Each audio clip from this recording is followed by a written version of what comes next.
Resumen general de Masacres en la Selva. Ricardo Falla. Masacres en la Selva es una investigación testimonial, histórica y ética sobre la violencia contra insurgente ejercida por el Estado guatemalteco en el Ixcán entre 1975 y 1982, con énfasis en el año 1982, cuando se ejecutó la política de tierra arrasada.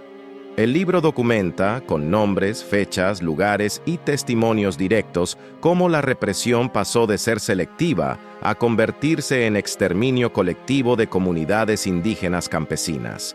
Falla reconstruye el proceso en dos grandes etapas. La primera, entre 1975 y 1981, se caracteriza por secuestros, desapariciones, asesinatos selectivos, persecución a líderes comunitarios, cooperativistas y agentes pastorales, así como por el intento del ejército de controlar la región mediante acción cívica, patrullajes y vigilancia. En esta fase, la violencia busca información y control social, pero ya introduce el terror como método. La segunda etapa, en 1982, marca el quiebre definitivo. El ejército implementa una ofensiva sistemática de tierra arrasada, con masacres indiscriminadas en Cuarto Pueblo, Xalbal, Piedras Blancas, Santa María Tzejá y otras comunidades. Mujeres, niños y ancianos son asesinados. Casas, iglesias, cooperativas y cosechas son destruidas. Los cuerpos son quemados o enterrados clandestinamente. La población civil es tratada como enemiga en su conjunto. La distinción entre combatiente y no combatiente desaparece.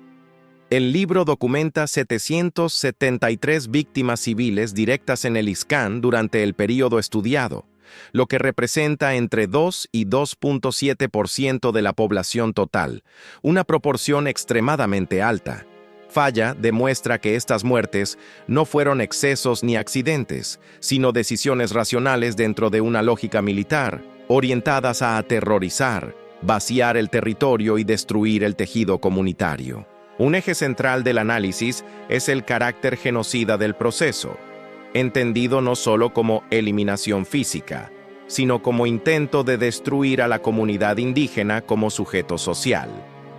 El autor muestra cómo el racismo estructural, los estereotipos sobre el indígena y la identificación automática entre población civil y subversión facilitaron la masacre. La persecución a la iglesia, sacerdotes, catequistas y comunidades de fe formó parte integral de esta estrategia. Sin embargo, el libro no se limita a narrar la muerte. Falla analiza también las respuestas de la vida, la huida a la montaña, la organización de las comunidades de población en resistencia y el refugio en México. De la destrucción emergen nuevas formas de solidaridad, producción colectiva, liderazgo y conciencia de derechos. La identidad comunitaria no desaparece, se transforma. El texto concluye afirmando que la memoria es una forma de justicia. Nombrar a las víctimas, reconstruir los hechos y comprender las causas es una responsabilidad ética frente al pasado y una advertencia para el futuro. Masacres en la Selva no es solo un libro de denuncia, sino un acto de memoria histórica, escrito desde el sufrimiento, pero también desde la convicción de que, incluso en medio del exterminio, la vida, la dignidad y la esperanza no fueron derrotadas. Capítulo 1. Primero secuestro. 10 de junio a 7 de julio de 1975. El capítulo se abre con un hecho que marca un antes y un después para las comunidades del Ixcán. El 10 de junio de 1975, a las 9 de la mañana, el ruido de aviones rompe la rutina de los pequeños poblados. No es un sonido desconocido, pero esta vez trae algo distinto. Aviones sobrevuelan Xalbal, lanzan paracaidistas, dan vueltas una y otra vez sobre el área. Para los campesinos, aquello no parece una acción dirigida contra ellos. No hay presencia guerrillera visible, no hay enfrentamientos, no hay razón aparente para el despliegue. Sin embargo, el ejército ya ha decidido intervenir. Los soldados comienzan a rodear casas, a buscar personas específicas. No entran disparando indiscriminadamente. Llegan con listas, preguntan nombres, señalan personas, ordenan salir. El método es frío, directo, sin explicaciones. Los hombres capturados son sacados de sus viviendas delante de sus familias. No hay diálogo, no hay acusación formal, solo golpes, culatazos, empujones, insultos. La violencia no es explosiva, es metódica. El mensaje es claro, el control ha llegado. Los campesinos detenidos no son líderes armados ni combatientes, son parcelarios, carpinteros, hombres dedicados al trabajo diario. Algunos son acusados de colaborar con la guerrilla, otros simplemente aparecen en la lista. El ejército no necesita pruebas. La sola sospecha basta. Los amarran, los golpean, los interrogan de manera rudimentaria, exigiendo nombres de supuestos compañeros, preguntando por contactos que muchos no conocen. El miedo comienza a extenderse como una sombra densa sobre la comunidad. A los capturados los llevan primero a puntos cercanos, luego los trasladan a campamentos improvisados o a destacamentos militares. Allí la violencia se intensifica. Golpes, torturas, amenazas. Algunos sobreviven a las primeras horas, otros no. El capítulo deja claro que el secuestro no es un exceso aislado, sino una práctica deliberada. Se trata de extraer información, pero sobre todo de sembrar terror. El sufrimiento individual se convierte en advertencia colectiva. El 6 de julio ocurre la segunda redada. Es domingo, día de mercado. La gente está reunida, hombres y mujeres concentrados en vender, comprar, conversar. El ejército aprovecha esa concentración. Un helicóptero desciende, soldados saltan, cierran salidas, separan a los hombres. Otra vez aparecen las listas, otra vez los nombres. La escena se repite, pero ahora con mayor visibilidad. El secuestro deja de ser un rumor para convertirse en un hecho público, imposible de negar. Algunos de los capturados en esta segunda redada nunca volverán a ser vistos. Sus familias comienzan un peregrinaje de preguntas sin respuesta. Van a destacamentos, preguntan a autoridades civiles, buscan intermediarios. Nadie sabe nada. Nadie ha visto nada. El silencio se convierte en parte del castigo. No hay cuerpos, no hay actas, no hay explicaciones, solo ausencia. El capítulo enumera nombres. Cada nombre es una historia interrumpida. Juan Tomás, Baltasar Pedro, Gabriel Carmelo Tomás, Sebastián Felipe Jiménez, Miguel Sales Ordóñez, Alonso Ortiz Ordóñez, José Felipe Sales, Juan Ortiz Jacinto, Francisco Ramírez, Juan Pérez Ramírez. No son cifras, son personas arrancadas de su entorno, de su familia, de su tierra.